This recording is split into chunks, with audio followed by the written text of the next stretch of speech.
नमस्कार, मी पूजा. आरोग्याचा मंत्र या विशेष कार्यक्रमामध्ये आपलं सगळ्यांचं मनपूर्वक स्वागत. आजच्या कार्यक्रमाच्या माध्यमातून आपण हेअर ट्रान्सप्लांट म्हणजे नेमकं काय याच विषयावर मार्गदर्शन जाणून घेणार आहोत आणि या विषयावर आपल्याला मार्गदर्शन करणार आहेत डॉक्टर आनंद जोशी. सगळ्यात आधी मी तुम्हाला डॉक्टरांची थोडक्यात ओळख करून देते. डॉक्टर आनंद जोशी यांच्याबद्दल बोलायचं झाल्यास हे प्रख्यात प्लास्टिक सर्जन आहेत. ठाण्यात पाचपाकाडी येथे जेनेसिस कॉस्मेटिक सर्जरी आणि हेअर ट्रान्सप्लांट सेंटर हे त्यांचं स्वतःचं डे केअर क्लिनिक सुद्धा आहे. त्याचप्रमाणे हेअर ट्रान्सप्लांटेशन आणि कॉस्मेटिक सर्जरी यामध्ये त्यांचा हातखंडा असून जवळजवळ गेली 15 वर्ष ते या व्यवसायामध्ये कार्यरत सुद्धा आहेत. त्यांनी 1995 मध्ये MBBS झाल्यानंतर जवळजवळ 3 वर्ष जनरल सर्जरीमध्ये स्पेशलायझेशन करून त्यानंतर पुढील 3 वर्ष जी आहेत ती प्लास्टिक आणि रिकन्स्ट्रक्टिव्ह सर्जरी यामध्ये सुपर स्पेशलायझेशन मुंबईच्या सायन इथल्या लोकमान्य टिळक शासकीय महाविद्यालयामध्ये पूर्ण केलेला आहे. डॉक्टर, सगळ्यात आधी आमच्या स्टुडिओमध्ये आपलं मनपूर्वक स्वागत. नमस्कार. सगळ्यात पहिला प्रश्न मला तुम्हाला असा विचारायचा आहे की टक्कल पडणं किंवा केस कमी होणं म्हणजे नेमकं काय, याबद्दल सगळ्यात आधी तुम्ही प्रेक्षकांना समजावून सांगा. मुळात टक्कल पडणं किंवा केस कमी होणं हा एक अनुवंशिक प्रकार आहे आणि ह्याला दुसरं कुठचंही कारण नाही. It is hereditary. म्हणजे एक्झाम्पल म्हणजे जर का वडिलांना टक्कल असेल तर 50% चान्स असतो की मुलाला टक्कल पडेल आणि त्यानंतर सुद्धा त्या पुढच्या जनरेशन मध्ये सुद्धा हे इनहेरिटन्स होऊ शकतो, पण 50%च असतो. आता असं कधी कधी होतं की वडिलांना टक्कल आहे पण मुलाला नाही, पण नात्याला येऊ शकतं. कॅरियर पण असू शकतात आणि ज्यांच्यामध्ये जीन एक्सप्रेस होतात त्यांना टक्कल पडतं. बेसिकली अनुवंशिकता हा एकच म्हणजे हे एकच कारण आहे बळण्यासाठी. मात्र बऱ्याचदा असं कन्फ्युजन असतं ना डॉक्टर की हेअर फॉल झाला आणि हेअर लॉस झाला म्हणजे नेमकं काय झालं. तर हेअर फॉल आणि हेअर लॉस यामध्ये खरंच काही फरक आहे का की दोन्ही सारखंच समजता येईल आपल्याला? काय फरक आहे? दोन्ही याच्यामध्ये खूप फरक आहे. बेसिकली कसं असतं, लोकांना हेअर फॉल व्हायला लागला की त्यांना काळजी वाटायला लागते की आता काय होणार, टक्कल पडणार की काय, पण तसं नसतं. हेअर फॉल हा नॉर्मल असतो प्रत्येक माणसासाठी.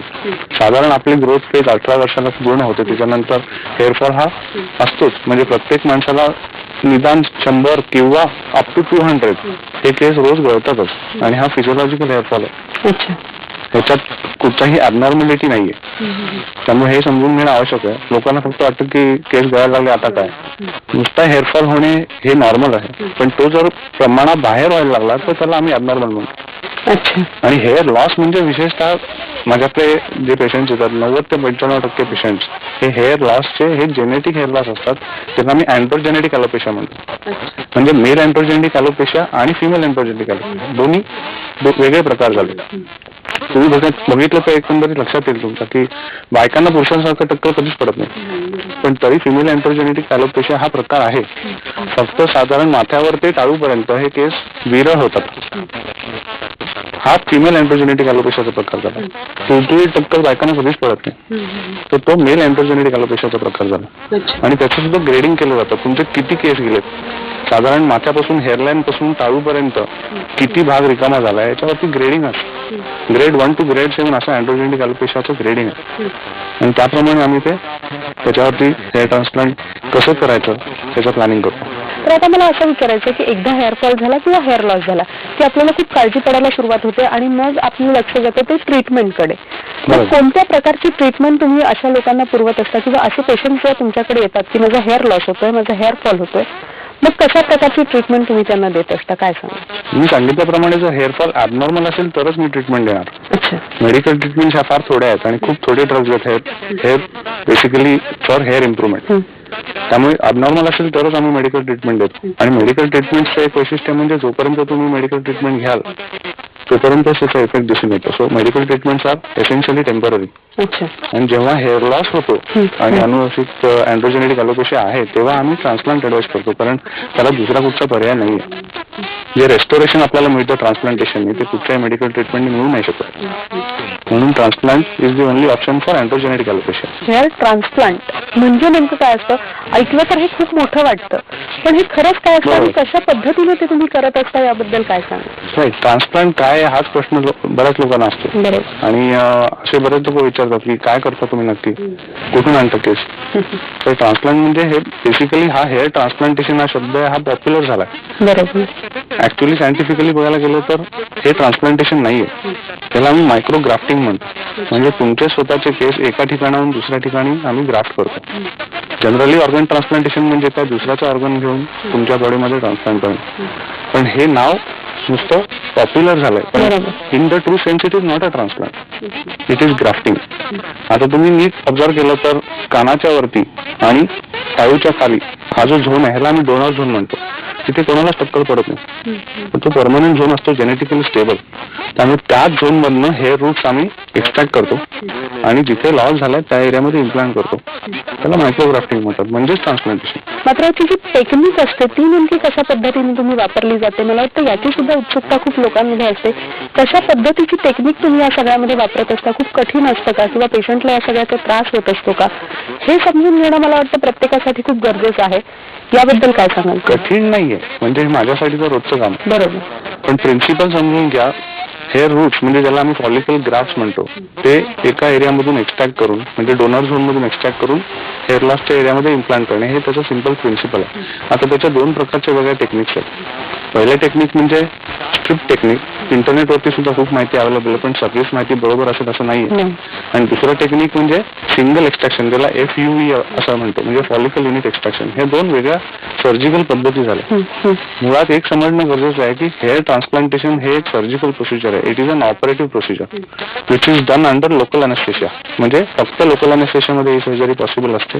कुठल्याही प्रकारचं जनरल अनेस्थेशिया द्यावा लागत नाही, म्हणजे पेशंटला अनकॉन्शियस करायची गरज लागत नाही. डे केअर प्रोसिजर म्हणून हे केलं जातं, पण तरी सुद्धा हे ऑपरेशनच आहे.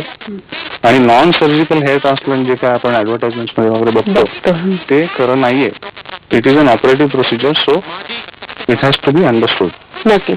त्याचप्रमाणे मला असं विचारायचं की हेअर विविंग असेल आणि हेअर ट्रान्सप्लांटेशन याच्यामध्ये काही फरक असतो का, की हे सुद्धा अगदी सारख्या पद्धतीनेच केलं जातं? नाही, खूप फरक आहे. हेअर विविंग आणि बॉन्डिंग हे जे प्रकार आहेत हे आर्टिफिशियल रेस्टोरेशन झाले. म्हणजे डॉक्टरशी त्याचा काही संबंध नसतो, हे पार्लरमध्ये केलं जातं. मुळात विविंग आणि बॉन्डिंग म्हणजे एक पॅच, साधारण एक विणलेला पॅच असतो, विग आपण ज्याला म्हणतो साध्या भाषेमध्ये. विविंग आणि बॉन्डिंग हे विगचे प्रकार झाले, त्याचा ट्रान्सप्लांटशी काही संबंध नाही.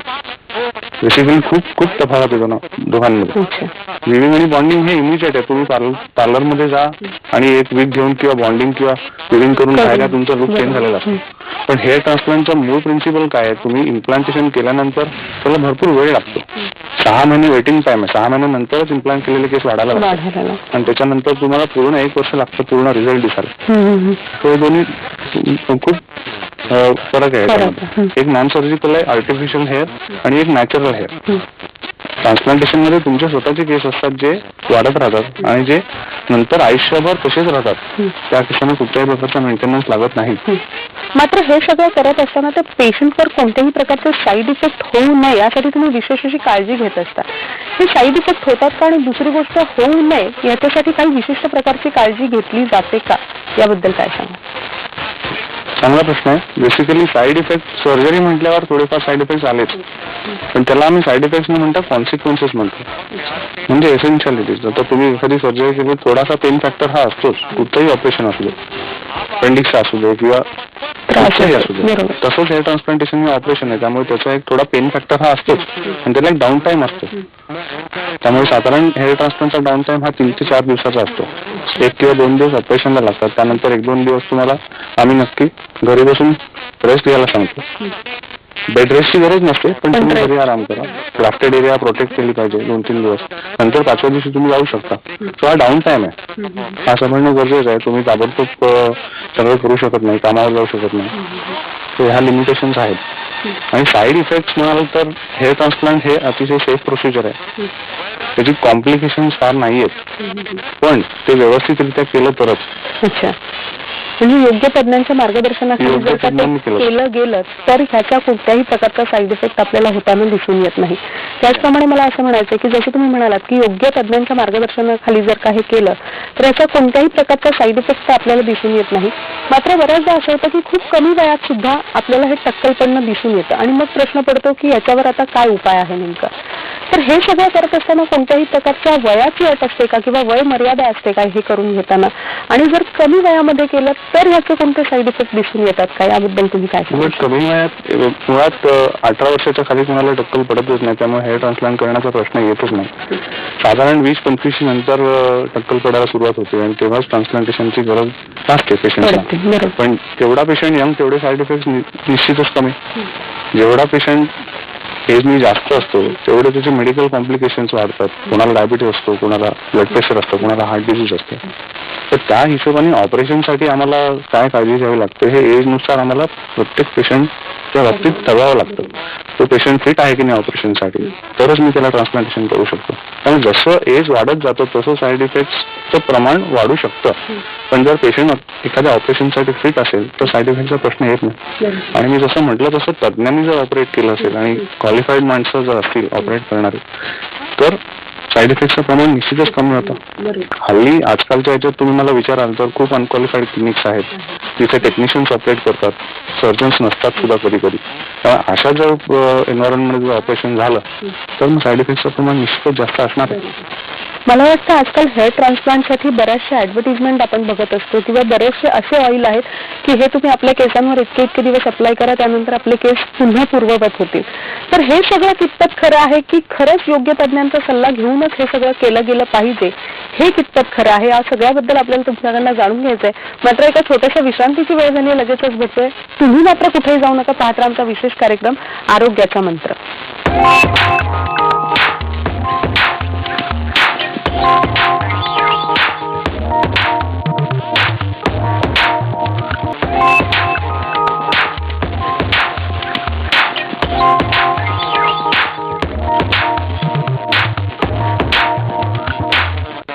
आरोग्याचा मंत्र या विशेष कार्यक्रमामध्ये आपल्या सगळ्यांचं पुन्हा एकदा स्वागत. आजचा आपला विषय आहे हेअर ट्रान्सप्लांट आणि या विषयावर आपल्याला मार्गदर्शन करतायत डॉक्टर आनंद जोशी. लगेचच आपल्या चर्चेला सुरुवात करूया. तर ब्रेकवर जाण्यापूर्वी जसं मी तुम्हाला म्हटलं होतं की आजकाल हेअर ट्रान्सप्लांट बद्दल बऱ्याचशा ऍड येताना आपल्याला दिसून येत असतात आणि बरेचसे त्याला भूल सुद्धा पडताना आपल्याला दिसून येत आहेत की हे ऑइल लावा, 15 दिवसात तुमचे केस जसे होते तसे पुन्हा येतील, किंवा ही औषधं वापरा, पुन्हा तुमचे केस होते तसे होतील. हे कितपत खरं आहे आणि ह्याला बळी पडणं कितपत योग्य आहे की खरोखरच योग्य तज्ञांचा सल्ला घेऊन हे सगळं करणं योग्य आहे, याबद्दल काय सांगाल? खूप चांगला प्रश्न विचारता तुम्ही. बेसिकली लोकांना भूल पडते या सगळ्या ऍडव्हर्टाइजमेंट, कारण बरीचशी इन्फॉर्मेशन चुकीची असते. अर्थात मुळात एक ऍडव्हर्टाइजमेंट म्हणजे काय, basically you are selling a product. त्यांनी तर ती ऍडव्हर्टाइजमेंट तशी केली नाही तर त्यांचं प्रॉडक्ट सेल होणार नाही.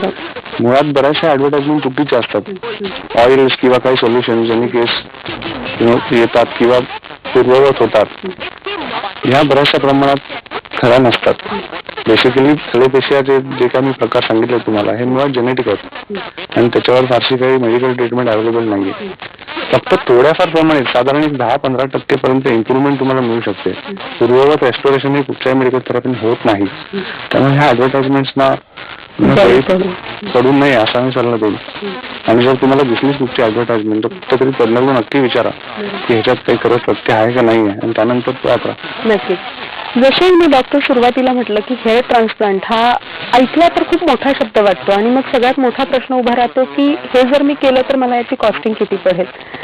तर खरंच काय सांगू शकता तुम्ही, ह्याची कॉस्टिंग खूप महाग आहे का? सर्वसामान्य माणूस जो आहे तो सुद्धा हे सगळं करून घेऊ शकतो का? आणि मला वाटतं हाच सगळा विचार करत असताना कुठेतरी या ऍडव्हर्टिजमेंटला म्हणा किंवा अशा ऑइल्सला म्हणा आपण बळी पडत असतो, कारण का ते खूप स्वस्तात आपल्याला मिळत असतं. काय सांगाल या कार्यक्रमाच्या माध्यमातून याबद्दलचं कॉस्टिंग जर का तुम्हाला सांगायचं असेल तर सर्वसामान्य माणसानं सुद्धा हे करणं खरंच योग्य आहे का? कॉस्टिंग मला विचाराल तर आधी हेअर ट्रान्सप्लांटेशन सुरुवातीला ग्रेड किती आहे लोकेशनचे आणि किती ग्राफ्टिंग आम्हाला करायला लागणार आहे यावर कॉस्टिंग डिपेंड करतं. आणि मुळात एक साधारण लिमिट असतं. आम्ही साधारण 1,000 ते 2,500 ग्राफ पेक्षा जास्त एका दिवसात आम्ही करू नाही शकत. त्यामुळे ते लिमिटेशन आहे. त्यामुळे आणि साधारण पर ग्राफ तुम्ही विचाराल तर 50 ते 60 रुपये पर ग्राफ असं तसं कॉस्टिंग होतं एवढं. प्लस जे काय टॅक्सेशन आणि जीएसटी आता इन्व्हॉल्ड आहे ते सगळं कॅल्क्युलेट करून आम्ही त्याची कॉस्ट काढतो.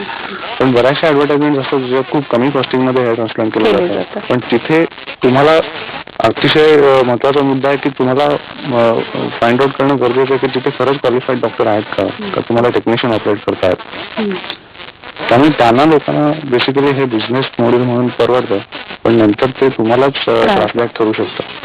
त्यामुळे एखादा तज्ञ असेल आणि तो तुम्हाला जो चार्ज करत असेल तर त्याचा विचार तुम्ही नक्कीच केला पाहिजे. नक्कीच. आणि मला वाटतं योग्य तज्ञांचा सल्ला घेऊनच हेअर ट्रान्सप्लांट सारखा उपाय जो आहे तो आपल्या केसांवर करणं खूप उपयुक्त आपल्याला ठरू सुद्धा शकतो. मुळात बेसिकली तुम्हाला जो माणूस ऑपरेट करतो की त्याला तुम्ही कन्सल्ट करता त्याचं क्वालिफिकेशन काय आहे हे जाणून घेणं फार गरजेचं आहे. तो प्लास्टिक सर्जन आहे का किंवा तो एखादा क्वालिफाईड डर्मॅटोलॉजिस्ट आहे का आणि तोच तुम्हाला ऑपरेट करणार आहे का, हा सगळ्यात महत्वाचा मुद्दा. मात्र इथे काय छोट्याशा विश्रांतीची वेळ झाली आहे. लगेचच भेटतोय. तुम्ही मात्र कुठेही जाऊ नका. पाहत राहा आमचा विशेष कार्यक्रम आरोग्याचा मंत्र.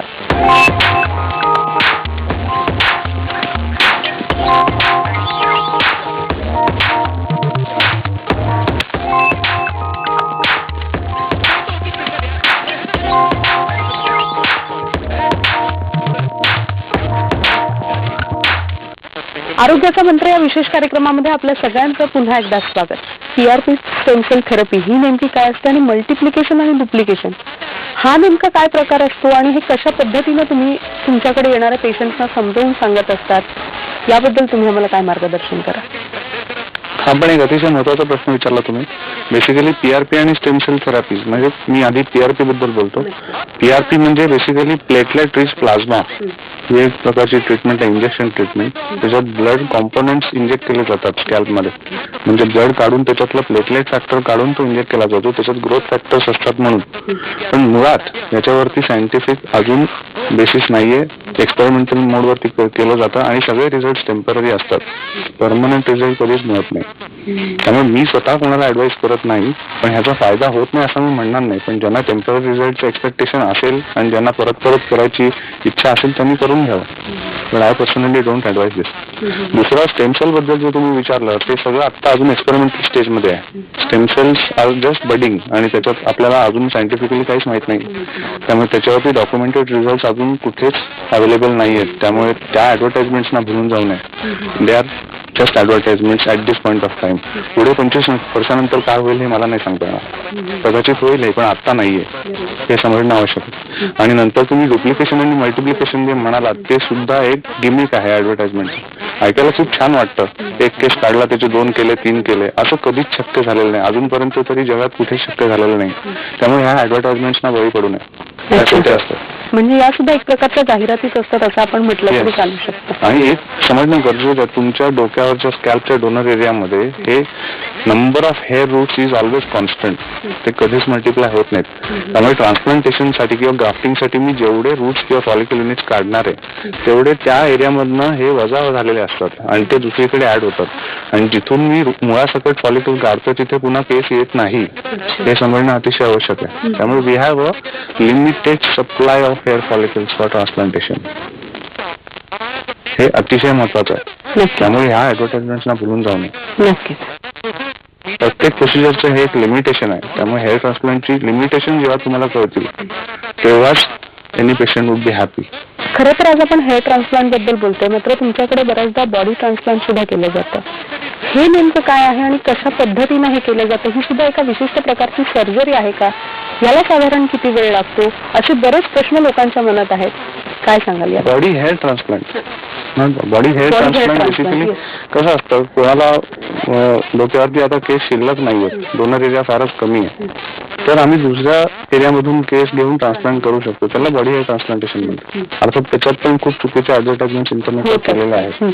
पण body hair is not the first choice for hair transplantation for scalp. म्हणजे डोक्यावरती ट्रान्सप्लांट करायला बॉडी हेअर हे फर्स्ट चॉईस नाहीये. जर का डोक्यावर केसेस नसतील प्रमाणात तर मला दुसरा चॉईस होत नाही. That is body hair transplantation. Technique same आहे पण रिझल्ट आर नॉट सेम, कारण बॉडी हेअर हे वाढत नाहीत ना. बॉडी हेअर फार छोटे असतात लेंथ मध्ये आणि ते डोक्यावर ट्रान्सप्लांट केले तरी सुद्धा त्याची लेंथ वाढत नाही. त्यामुळे body hair is not the first choice for transplant. अच्छा. त्याचप्रमाणे मला आता असं विचारायचं आहे की डोक्यावरील टक्कल जे असतात त्या व्यतिरिक्त बाकी काही इंडिकेशन्स असतात का, आणि याबद्दल जर सांगायचं झालं तुम्ही कशा पद्धतीने बाकी इंडिकेशन्स आहेत, नॉट टू मेनी बट आहेत. आणि काही पुरुषांना दाढी नसते किंवा कमी प्रमाणात असते, त्यांना बरोबर दाढी करून हवी असते नॅचरली, तर तिथेही हेअर ट्रान्सप्लांटेशनचा फायदा होतो. मिशी कमी असते तर तिथे करू शकतो. आणि मला वाटतं ह्याच्यात सुद्धा कोणत्याही वयाची किंवा कशाची मर्यादा नाहीच आहे हेअर ट्रान्सप्लांटला. कितीही एजला तुम्ही हेअर ट्रान्सप्लांटेशन करू शकता. डोनर हेअर असले पाहिजे हा एकच क्रायटेरिया.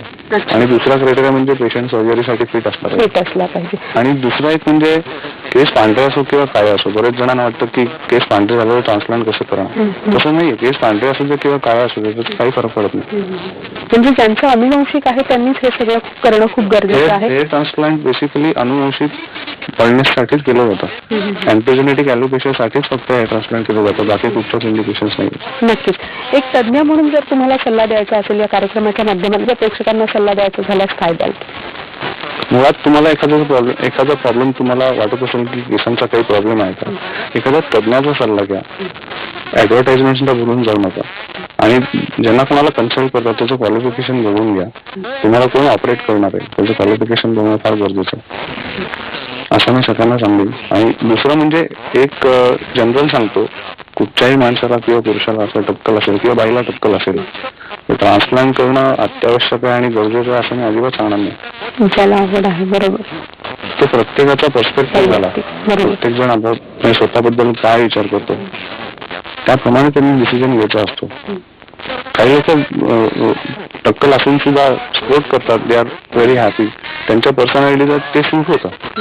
पण ज्यांना नाही होत सूट आणि ज्यांच्या मनात सारखं असतं, ज्यांना पॅशन आहे केसाबद्दल, त्यांनी ट्रान्सप्लांट कधीही करून घ्यावं.